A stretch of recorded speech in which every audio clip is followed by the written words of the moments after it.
What was your name? Susan. Susan, okay. Hi, we are about a mile away from Praise Chapel, and this is Susan, who is one of the walkers. Hi Susan, thank you so much for doing this today. Oh, my pleasure. So tell me, why are you walking for the unborn? Well, I think that, without life, what do we have?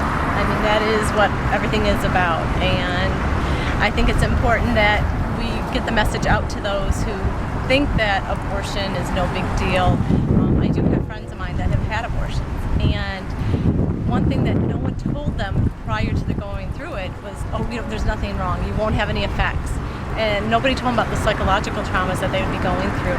And they have found forgiveness through the Lord. They were able to go to confession. They were able to, have the mercy of God, because He is so merciful. But the hardest part is forgiving yourself. And that's the constant battle. And when you're going in, you think you're solving a problem for the moment, but it's actually going to give you a lifelong problem that you're going to dwell with. And when I met these girls that had to hear their stories, I was so moved. And it really pushed me to want to seek to let others know what others are going through and the traumas that are out there, and just to speak on those who can't speak for themselves. Is there any other organizations that you're involved with?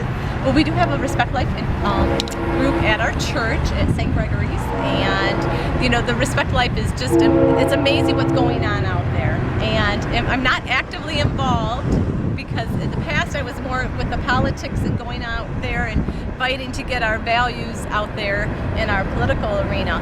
But with my friend Nancy and her husband Mark, they informed me of this, and I was like, I'm going to do it, and so here I am. Thank you so much. Jeremy, do you have any questions for her? From a friend's perspective, what was the psychological that you saw your friends go through after something like that happened? Now, I met them years after the fact, so it wasn't immediate, and I met them after they had found their faith again. But in witness talks that they gave, they spoke about the hurt, the regret, and it was something that they had not expected, because they were solving a problem that they thought. And so through their witness talks, they just shared the agony and pain, and you could just see it, but they still talk about it. Although they have the love of the Lord, they know that they have His forgiveness, it still hurts to know that you denied someone their life.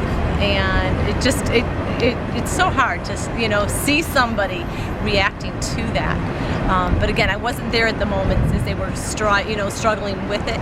I met them after they did find their connection with the Lord again.